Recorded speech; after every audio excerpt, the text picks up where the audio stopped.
Muy buenos días a todos y todas las asistentes a este evento. Mi saludo muy especial también al senador Jorge Enrique Robledo y agradecerle por la invitación a esta audiencia pública y un saludo muy especial también a todos los televidentes. Yo voy a hacer una intervención, yo creo que bastante breve, sobre el monotributo, que es el nuevo impuesto que se está inventando ahora el presidente Santos, que es un instrumento para seguir cayéndoles a los de abajo. Voy a, en primer lugar, como en forma de introducción, a señalar que, como lo ha señalado el senador Robledo, esta es una reforma tributaria muy perversa, la peor reforma tributaria que uno se puede imaginar, porque el propósito principal de la reforma es descargar la crisis económica que ha causado el modelo neoliberal en las capas medias, en los sectores más populares de la población colombiana y en el empresariado nacional. O sea, es la típica receta neoliberal para resolver la crisis económica que causa el mismo modelo neoliberal. Destruyen el aparato productivo con el libre comercio, particularmente el agro, la industria, el país queda dependiendo de las materias primas, especialmente del petróleo, se quiebra todo este modelo y la solución para resolver la crisis no es cambiar el modelo, sino profundizándolo, bajándole los impuestos a los de arriba, a las grandes transnacionales, al sistema financiero y subirle los impuestos a los que están abajo. Y ese es el principal propósito del monotributo. El monotributo es un instrumento que va dirigido a este objetivo del presidente Juan Manuel Santos. Comencemos entonces explicando cómo funcionaría el monotributo de acuerdo con lo que está propuesto en el texto de la reforma tributaria. En primer lugar, este sería un nuevo impuesto, hoy ese impuesto no existe, y sería un impuesto dirigido particularmente a un sector de la economía colombiana que son los muy pequeños comerciantes.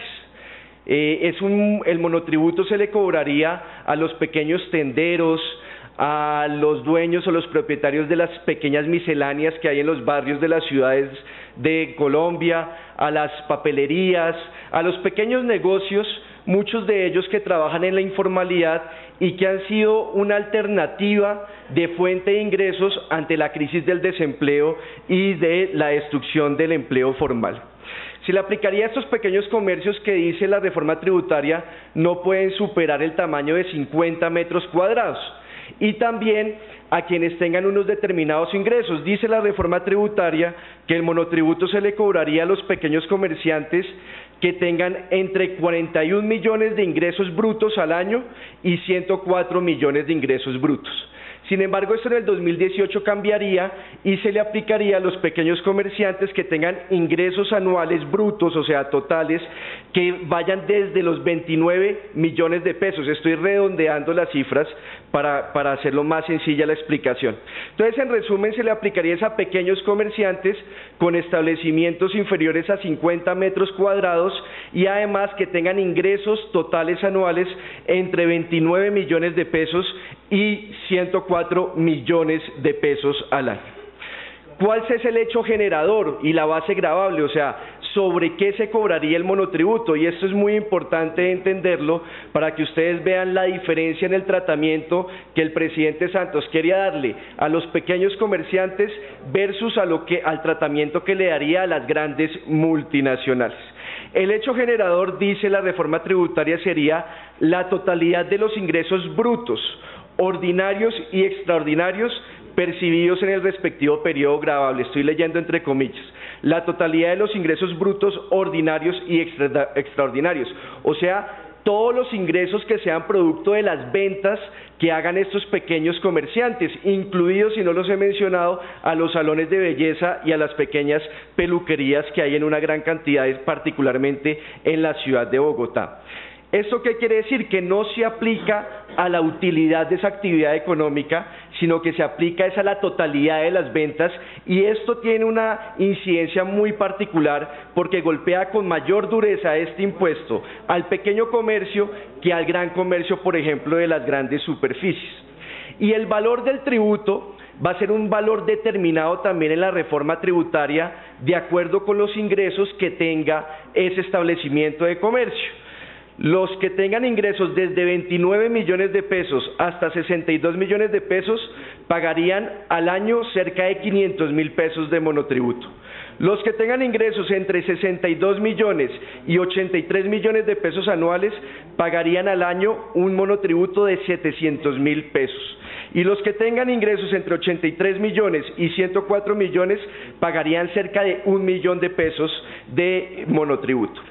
¿Cuáles son los problemas de este impuesto? Y los digo rápidamente.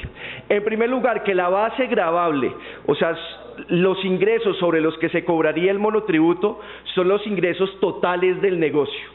Si tiene ingresos anuales de 50 millones de pesos, el monotributo se aplica sobre la totalidad de esos ingresos. No permite que el comerciante, el pequeño comerciante, el tendero, pueda reducir de la totalidad de los ingresos los costos de la actividad económica, por ejemplo, el pago de los servicios públicos, el pago de los trabajadores, de los insumos, de la mercancía, y de esa manera el monotributo no se aplica sobre la utilidad del negocio, sino sobre los ingresos brutos.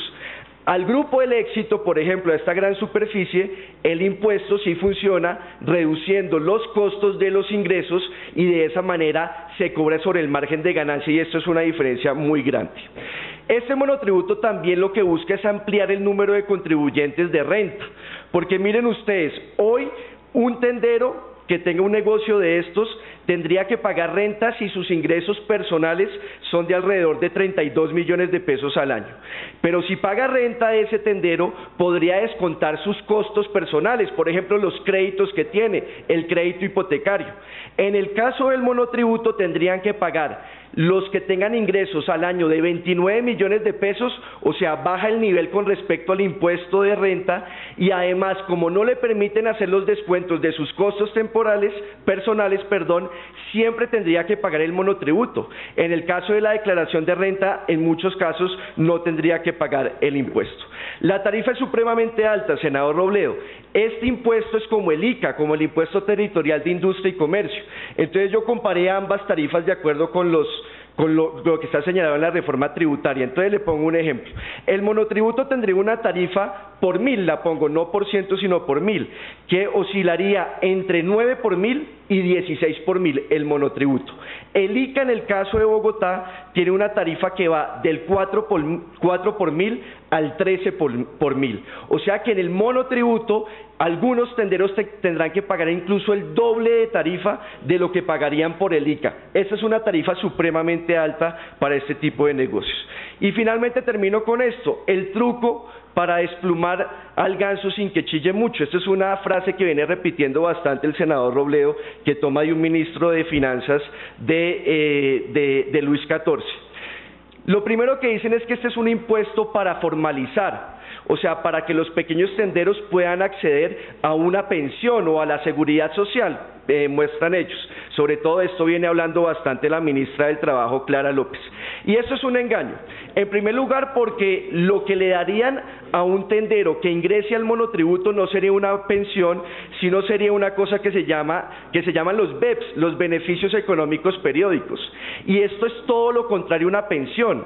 La Constitución Política de Colombia dice que una pensión por lo menos debe ser de un salario mínimo.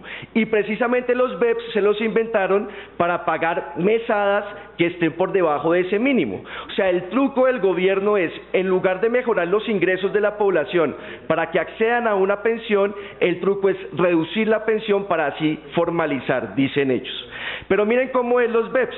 Los BEPS, o sea, si le va bien a una persona en los BEPS, a uno de estos tenderos, a lo máximo que podría llegar es que cuando llegue su edad para pensionarse, reciban una pensión, entre comillas, que no es pensión, una mesada, que mensualmente sería de 293.000 pesos. Con eso no vive absolutamente nadie. Pero además, el otro truco para engañar a la gente es decirle, esa plata es para su pensión futura, y eso no es cierto. Si uno toma el monto que van a pagar anualmente los tenderos por este tributo, solo el 12% de lo que paguen irían para la seguridad social o para su subsidio de vejez, solo el 12%. El resto, el 88%, va para los bolsillos del presidente Santos, al presupuesto nacional, para financiar al Estado. O sea, el principal propósito del monotributo no es financiar la pensión de unos colombianos, sino es financiar al Estado, y repito, se termina agravando con mayor dureza a los pequeños comerciantes que a los grandes comerciantes. En conclusión, este es otro instrumento, el monotributo, para caerles a los de abajo y poderle bajar los impuestos a los de arriba. Muchas gracias, senador Robledo. Muchas gracias, el concejal Manuel Sarmiento. Este es otra vez todo en la idea de la regresividad, ¿no? Decía un amigo que es una reforma que no mira hacia arriba, hacia donde están de verdad los grandes recursos, sino todo el tiempo es mirando hacia las clases medias y hacia abajo a ver a quién le quitan hasta la última pluma. Y claro, todo lo disfrazan. No es que es un impuesto, sino que es la formalización. No es que es un impuesto, sino que es la contribución para no sé qué.